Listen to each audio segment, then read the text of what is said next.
নমস্কার, somatic health YouTube চ্যানেলে আপনাদের স্বাগত। আমি সুপ্রতিম। আজকে খুব কমন একটা ডিজিজ নিয়ে আলোচনা করব, সেটা হচ্ছে অ্যালার্জি। আমাদের মধ্যে অনেকেই এবং আমাদের চারপাশে অনেকেই এই রোগটাতে আক্রান্ত, কিন্তু আমরা অনেকেই জানি না অ্যালার্জি হলে আমাদের শরীরে কী ধরনের সিমটমস তৈরি হয়, অথবা অ্যালার্জির জন্য যে সমস্ত মেডিসিনগুলো আমরা খাই সেগুলো আমাদের শরীরে কীভাবে কাজ করে। আজকে আমরা অ্যালার্জি কী কারণে হয়, অ্যালার্জির লক্ষণ কী আছে, অ্যালার্জি হলে আমাদের শরীরে কী কী পরিবর্তন হয়, অ্যালার্জি কীভাবে আমরা প্রতিরোধ করব, এবং তার ট্রিটমেন্ট পার্ট অ্যালোপ্যাথি এবং হোমিওপ্যাথি বোথ, এই নিয়ে আমরা আলোচনা করব। প্রথম কথা, অ্যালার্জি কী? অ্যালার্জি হচ্ছে আমাদের শরীরের ইমিউন সিস্টেম অর্থাৎ একটি হাইপার সেন্সিটিভ রিয়াকশন। এখন হাইপার সেন্সিটিভিটি কী? খুব সহজ ভাষায়, আমাদের চারপাশে অনেকেই এরকম থাকে যারা খুব অল্প কথাতেই বা অল্প স্টিমুলেশনেই রেগে যায়, তারাকে আমরা বলি হাইপার। সেই রকমই আমাদের বডি যখন কোনো অ্যান্টিজেনের মুখোমুখি হয়, অ্যান্টিজেন হচ্ছে এক্সটার্নাল সাবস্ট্যান্স যেগুলো আমাদের শরীরের ক্ষতি করে, সেটা ব্যাকটেরিয়া হতে পারে, ভাইরাস হতে পারে, বা খাবার আকারে হতে পারে। সেই অ্যান্টিজেনগুলো যখন আমাদের শরীরকে আক্রমণ করে, তখন আমাদের বডি যতটা রিয়াক্ট করা দরকার তার থেকে অনেক বেশি রিয়াক্ট করে। এটাকেই বলা হয় হাইপার সেন্সিটিভিটি। ধরা যাক 5টা অ্যান্টিজেন আমাদের শরীরকে আক্রমণ করতে এলো। এখন বডি এই অ্যান্টিজেনগুলোকে প্রতিহত করার জন্য অনেক বেশি অ্যান্টিবডি তৈরি করে ফেললো, যেটুকু দরকার তার থেকে অনেক বেশি অ্যান্টিবডি তৈরি করে ফেললো। এটাকেই বলা হয় হাইপার সেন্সিটিভিটি। এখন হাইপার সেন্সিটিভিটি 4 ধরনের রয়েছে: type 1, type 2, type 3, type 4। Allergy হচ্ছে টাইপ 1 হাইপার সেন্সিটিভিটি এবং কিছু ক্ষেত্রে টাইপ 4 হাইপার সেন্সিটিভিটি। এবার আসি কারণে। অ্যালার্জি সাধারণত দুটো কারণে হয়, একটা হচ্ছে হোস্ট ফ্যাক্টর আর একটা হচ্ছে এক্সটার্নাল ফ্যাক্টর। হোস্ট ফ্যাক্টর মানে হচ্ছে যার মধ্যে অ্যালার্জি হচ্ছে তার কিছু কিছু ফ্যাক্টর অ্যালার্জির জন্য দায়ী। প্রথম কথা হচ্ছে এজ, বয়স। কিছু কিছু অ্যালার্জি কম বয়সে দেখা দেয়, বয়স বাড়ার সঙ্গে সঙ্গে সেগুলো আস্তে আস্তে চলে যায়। 2 নম্বর হচ্ছে সেক্স। কিছু কিছু অ্যালার্জি মেয়েদের ক্ষেত্রে বেশি দেখা যায়, কিছু কিছু অ্যালার্জি ছেলেদের ক্ষেত্রে বেশি দেখা যায়। যেমন অ্যালার্জির একটা সিমটমস হচ্ছে অ্যাজমা। অ্যাজমা মেয়েদের ক্ষেত্রে বেশি দেখা যায়, সাধারণত ছেলেদের ক্ষেত্রে তুলনামূলক কম দেখা যায়। এরপর হচ্ছে জেনেটিক ফ্যাক্টর। ক্লিনিক্যালি অর্থাৎ ট্রিটমেন্ট করতে গিয়ে আমরা দেখেছি অ্যালার্জির ক্ষেত্রে জেনেটিক্যাল কজ অনেকটাই দায়ী। বাবা মা বা ব্লাড রিলেশনে অন্য কেউ যদি অ্যালার্জিতে আক্রান্ত হয়ে থাকে, তাহলে সেটা পরবর্তী জেনারেশনের মধ্যে ছড়িয়ে পড়ার সম্ভাবনা থাকে। এরপর হচ্ছে এক্সটার্নাল ফ্যাক্টর। এক্সটার্নাল ফ্যাক্টরের মধ্যে প্রথম হচ্ছে এয়ারবর্ন। এয়ারবর্ন ফ্যাক্টর হচ্ছে ডাস্ট, ধুলো, তারপর হচ্ছে পোলেন, ফুলের রেণু, এবং পলিউশন। দেখা গেছে ইন্ডাস্ট্রিয়াল এরিয়া এবং আরবান এরিয়াতে সাধারণভাবে অ্যালার্জির প্রকোপটা বেশি, তুলনায় রুরাল এরিয়াতে অ্যালার্জির প্রকোপটা অনেকটা কম। এরপর হচ্ছে ফুড। সাধারণভাবে 99% ক্ষেত্রে 8টা ফুড সমস্ত অ্যালার্জির জন্য দায়ী। এই 8টা ফুড কি কি? 1 নম্বর সেলফিশ অর্থাৎ চিংড়ি জাতীয় মাছ, তারপর নর্মাল ফিশ, পিনাট চিনেবাদাম, আখরোট, গরুর দুধ, ডিম, সয়াবিন এবং গম। এই 8টা সাবস্ট্যান্স মোটামুটি 90% ক্ষেত্রে দায়ী। এরপর হচ্ছে কিছু কিছু ইনসেক্ট, পোকামাকড় কামড়ানোর জন্য অ্যালার্জি হতে পারে। ওয়ার্ম, শরীরে হুকওয়ার্ম হলে অ্যালার্জি হতে পারে। কিছু কিছু ড্রাগ, কিছু কিছু অ্যান্টিবায়োটিক যেমন পেনিসিলিন গ্রুপের ড্রাগ, এগুলো অ্যালার্জির জন্য দায়ী। আর অনেক ক্ষেত্রে কন্ট্যাক্ট অ্যালার্জি হয়, যেমন ল্যাটেক্স, রাবার, অ্যালার্জির জন্য অনেক ক্ষেত্রে দায়ী। এবারে সিমটমস কী কী আছে, লক্ষণ কী কী আছে? প্রথমত রেসপিরেটরি সিমটমস এর কথা বলি। নাক বন্ধ হয়ে যাওয়া, নাক জ্বালা করা, নাক দিয়ে অনবরত জল পড়া এবং শ্বাসকষ্ট, এগুলো হচ্ছে রেসপিরেটরি সিমটমস। তারপর হচ্ছে আই সিমটমস, চোখের কী কী উপসর্গ দেখা দেয়?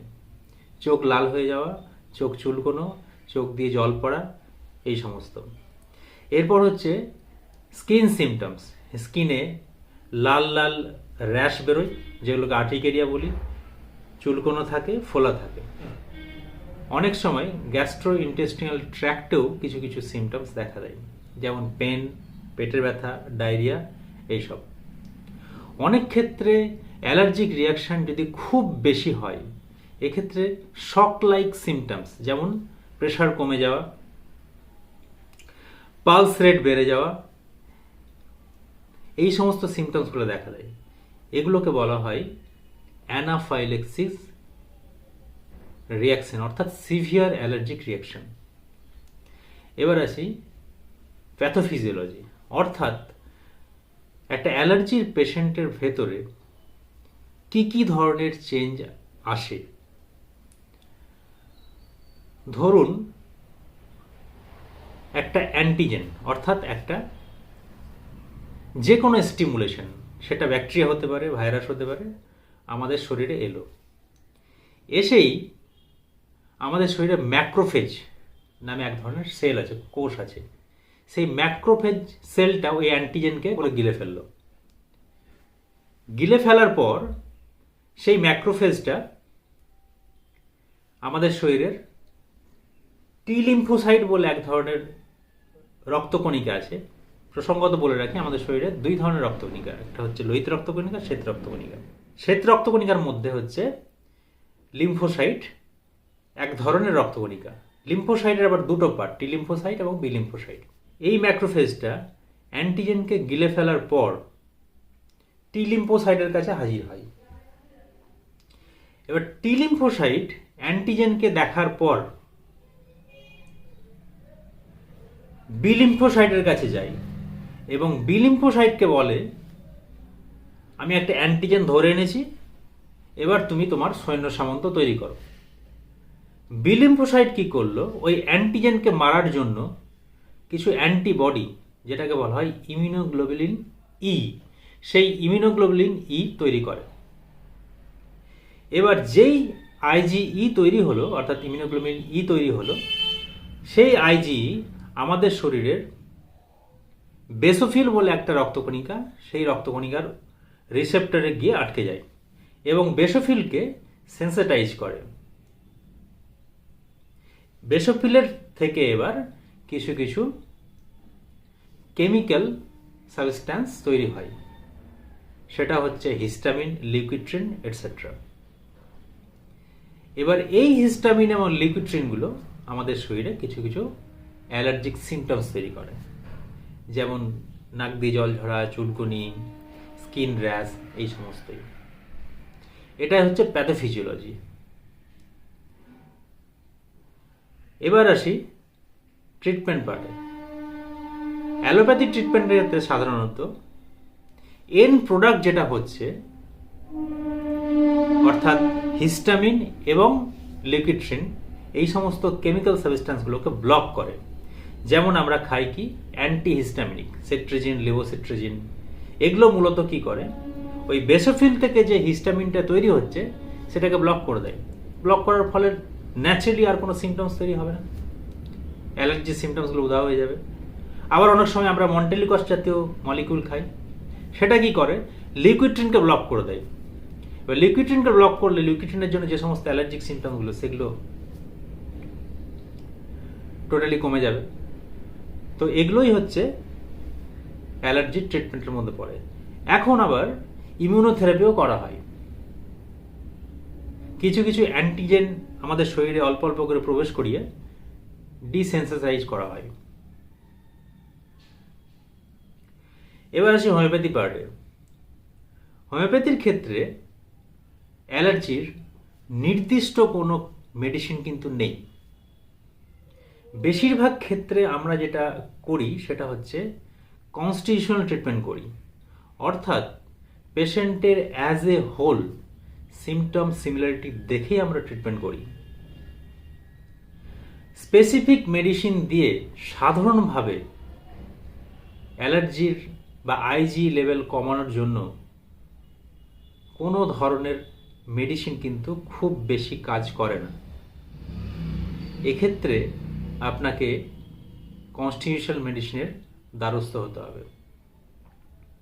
এর সঙ্গে সঙ্গে কিছু কিছু প্রিভেন্টিভ মেজারও নিতে হবে। যেমন হচ্ছে অ্যালার্জির পেশেন্ট যে সমস্ত খাবারে অ্যালার্জি সেগুলো থেকে তাদেরকে দূরে থাকাই ভালো। সারা বছর চেষ্টা করবেন একটুখানি গরম জলে স্নান করতে। আর রাস্তাঘাটে চলার সময় মাস্ক ব্যবহার করা উচিত, যাতে করে ধুলো টুলো এবং পোলেন্সগুলো ভেতরে না ঢোকে। অ্যালার্জি নিয়ে এটাই হচ্ছে আমাদের সংক্ষিপ্ত আলোচনা। যদি কারো অ্যালার্জি সিমটমস থেকে থাকে তারা অবশ্যই উপরের পরামর্শগুলো একটু মেনে চলবেন। ভালো থাকুন, সুস্থ থাকুন। নমস্কার।